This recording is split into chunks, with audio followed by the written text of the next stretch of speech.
So last week I published a good old editing workflow video of a reddish egret hunting for its sushi breakfast. It's something I like to do every now and again, making editing workflow videos, not hunting for sushi breakfast. And the thing is that you guys clearly liked it too because it's performing a lot better than I had even expected, if I'm being totally honest. And in case you didn't catch that video, don't worry because I'm going to link to it at the end of this one. But it's also a great reminder to ensure that you're subscribed to the channel. So as I was thinking about what video to produce this week, I had an idea. And it's not even an especially novel one, but I'm still excited about it. I want to start a new series called Then and Now, where I pick a photo that I edited years ago that clearly reflects a style and workflow that I've since evolved from, either because the aesthetic's no longer appealing to me, or because the tools that I have at my disposal now allow me to do things that I just couldn't do back then. So for the first installment in this new Then and Now series, let's go back to April 2nd, 2014 at Tallow Beach in Byron Bay, Australia, to review my original edit of a particularly favorite photo, and then I'll walk through how I edit it today. It's going to be a lot of fun, so let's dive in. All right, so here we are in Lightroom, and the way that I want to kind of have these episodes for this Then and Now series go is I want to start with the original edit, talk about it for a minute or so, and then we can move on to the actual re-edit.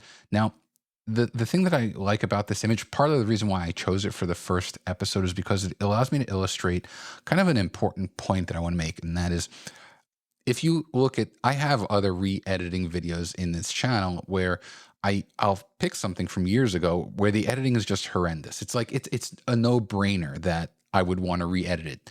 But I suspect that there are a lot of you like me who have edits from older photos that they're not bad. They're not especially bad, but you probably would do things differently. And even if you were to compare that edit, the original edit, to the one that you do now, it might not even be that different, but the approach that you take could be vastly different because of either the tools that you have available today or just your own personal sense of aesthetic. And that's what I want to drive home in this series. You can see here, listen, I don't think this is an especially bad photo. And in terms of the edit, I think the composition is pretty good. And so let's look at it. Again, this was taken at Tallow Beach in Byron Bay, Australia. And I just happened to be able to get up for sunrise because I am not a sunrise person. You can see this was 6:04 a.m. Not a time I'm usually ever up intentionally, but because I was in Australia and kind of the jet lag was working in my favor, I was already up. I was probably up for several hours at that point. So I just walked out with my camera and my tripod. And speaking of that, you can see this was taken with the original Sony A7. This came out in 2013, and so that's when I switched over to Sony from Canon, and then I have the 70-200 here. In terms of the exposure, you can see I was almost fully zoomed in, and I was at f8, ISO 64, and 1 second. And the reason why I went for 1 second is because, you know, the waves were coming in, and I wanted to get a little bit of that motion. But it did come at the cost. You know, you could see the fisherman here. He was kind of, I think, you know, moving a little bit forward, the top half of his body. His feet were totally static, which was nice. And he had a little bit of movement in the fishing pole, which I think works well. But in terms of the edits, the first thing that jumps at me immediately is I don't exactly know why I blurred the top third of the sky. I think it was probably because I was using this effect as a way to draw focus further down the frame, but it wouldn't be necessary. Like, you can see the person here very clearly as the silhouette. I think your eye kind of travels between this corner here and to the person, to the fisherman, very easily. So that's one of those things I really don't understand what I was thinking. Also, in terms of the kind of post-processing, I don't think there's anything inherently bad or wrong. It might be a little bit intense, like the bottom of the clouds are very dark over here. And also, I did go through this phase where anytime I edited water, I would make it blue. You know, I often equate water with the color blue, and so I over accentuated it here. So all in all, you know, I think this photo has a lot of good bones. And so what I want to do is go to this image right here. This is the original unedited photo, and this is what we're going to work with. So let's dive in. The first thing I'm going to do, let's go to the edit stack here. Again, if we zoom in, you can see there is a bit of noise. And so I'm going to go ahead just for good measure and apply denoise to this photo. So you could see, let's zoom in over here. Much cleaner if I toggle. Even at the default settings, I'm happy with this. I'm not even going to touch anything else with it. So the other reason why I'm applying denoise at the beginning is because in terms of our AI edit order of operations, denoise is pretty much at the top. I'll leave a card right above here.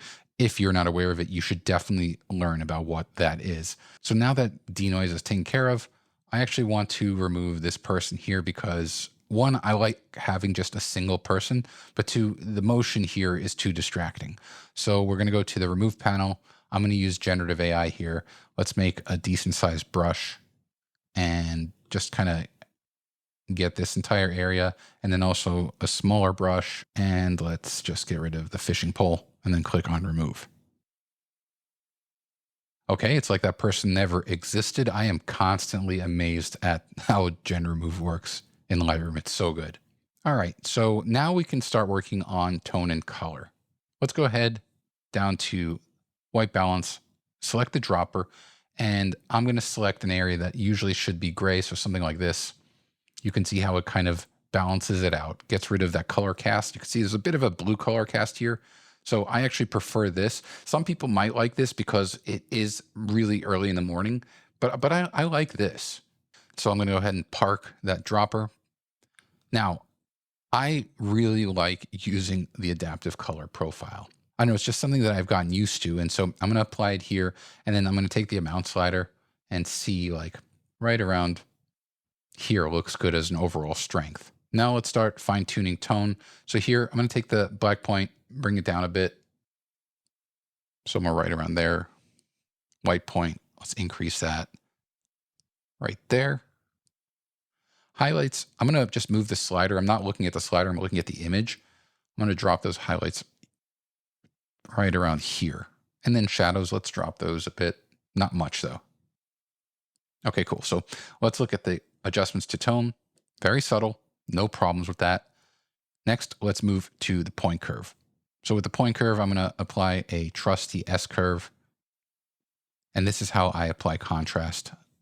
You'll rarely see me use the contrast slider. No problems, like nothing against it.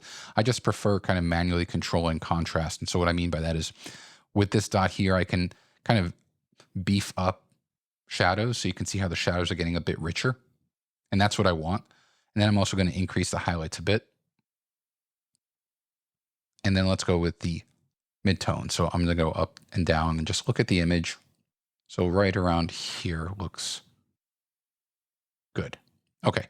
Then the last global edit I'm going to make before we move on to masking is under color calibration. I've said this many times. The blue primary saturation slider is one of my favorites. And so if you're using Lightroom Classic, scroll to the very bottom of your develop module and you'll see a calibration panel. This is the same thing. If you are a Lightroom user and you don't see this, just click on this try dot over here. It's hidden by default, so you can enable it by selecting show color calibration. And I'm going to increase the blue primary saturation. All right, now let's start working on localized edits using the masking panel. So I'm going to click on the masking icon here from the right toolbar, and I'm going to use the pretty relatively new landscape mask. It's going to analyze the photo and select the attributes that it finds. So you can see it finds sky, which I want. It finds mountains, which I want, and it finds water, which I want. Another important point is to have this option for creating separate masks enabled. Click create, and now we have our 3 masks. So for the sky, let's go ahead. I'm going to scroll down. Pretty much, I almost always apply dehaze to the sky, and it's important to apply the right amount. So let's go ahead here and increase dehaze just a bit right around here. As we go further, the clouds, especially up here, get way too dark. And so if I undo that, this looks good. You can see just very subtle, kind of snaps the sky in place. Now, because there are so many really textured clouds here, I will increase the texture slider. It's not something I apply to the sky very often. You can zoom in over here and see as you increase texture how it brings out that definition, but I don't want too much of it. So right around here is good. All right, let's go back up here to mountains. So for mountains, really what I want is I want to bring this entire area into a darker silhouette. And I'm glad that the fisherman was added to the mask, because otherwise I would have added him manually to it. So What I'm going to do is I'm going to drop the exposure just a bit. Actually, that's too much. Let's bring it back right there. Let's drop the shadows a bit. And you know what? Now that I think about it, if we go back to this image here, you can see how I'm actually cropped in a bit. And I think I remember why. Because watch, if we go back to this image, this whole area doesn't really do much for me. As you can see, it's actually like a black hole. Also, this bottom right part of the waves is also kind of like a black hole. It sucks you in. So let's go ahead, select the crop tool, and let's crop in from the bottom here. Now, I have my aspect ratio locked, so I'm constrained to that. I'm going to bring it up to right around here and bring the canvas over this way. Actually, let's move it over a bit, drag it in, something like that. What I want is the fisherman to be kind of on this left third line. Let's see how that looks. Yep, and it's pretty close to what I had before. But let me crop in actually a bit more from here. I don't mind having a little bit of this darkness. I do think it adds something, but when we look at the original, I mean, there was a lot down here. So I think this is looking much better. All right, back to masking here. So for mountains, for the most part, we're good here. I will go down and add a bit of texture, even though it's probably not going to be totally visible. But I do think it'll make these high contrast edges of the ridge more impactful. And you can see I don't add a lot, just a little bit. And I'm looking usually at the area where I know the mask is being selected. So that's what I edit to. And then finally, let's select water. So with water, what I'm going to do is apply some dehaze. Something like this looks good, but I'm also going to increase exposure of the water.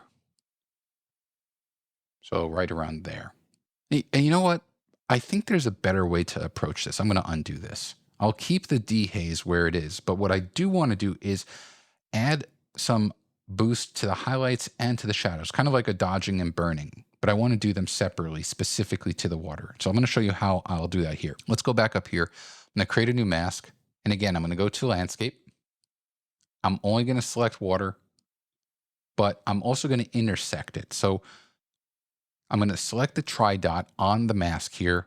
I'm going to select intersect mask using, and I'm going to use the luminance range. Now, intersect is the ability to make a selection within a selection. So the first selection I made was water, as you just saw. And now I can make a selection within water using any other masking tool. I've got a video that I will leave a card right above on how intersect works. It's one of the most powerful tools within masking. So here I'm going to use luminance range, and I'm going to select a bright area. And so now you can see that only the bright parts of the water are selected. And I can refine this here. I can use these bumpers here if I want to add more or less to the area. So something like this is good. Now what I can do is go to highlights and only increase the bright part. It's almost like we're dodging that part of the water. And look, if I toggle, you see how it just kind of brings a little bit of a pop to the water. Don't forget also to rename your mask. So here I'm going to say water dodge. And then let's do the same thing. Create a mask. We'll select landscape, water. And then this time we're going to intersect it again with luminance, except I'm going to select a dark part. So now that we're only selecting the shadows. So let's go ahead here and refine this.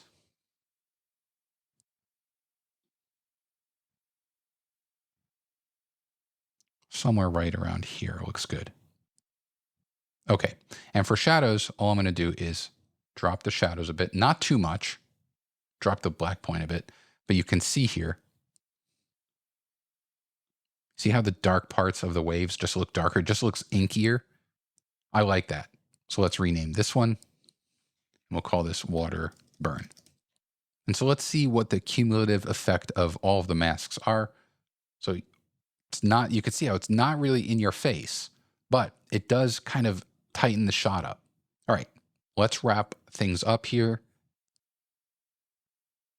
Further down here, you can see I don't even need to add any of these effect sliders because I added them selectively to each of these regions using the landscape masks, which is why masking is so powerful.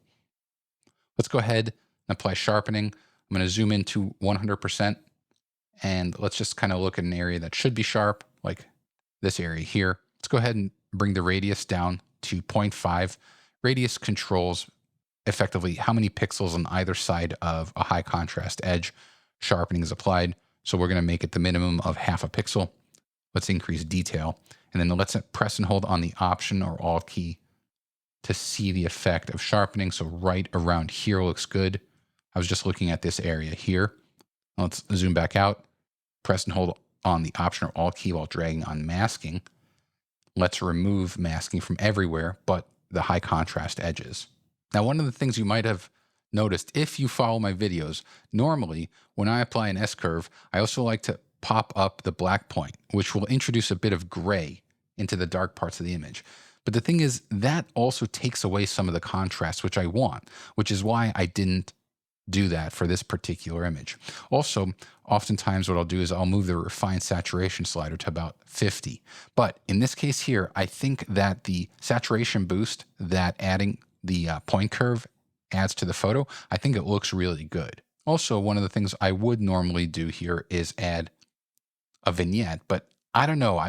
Let's see, let's add it. And, I like to bring it towards the center and add a strong feather. And let's see, let's toggle it.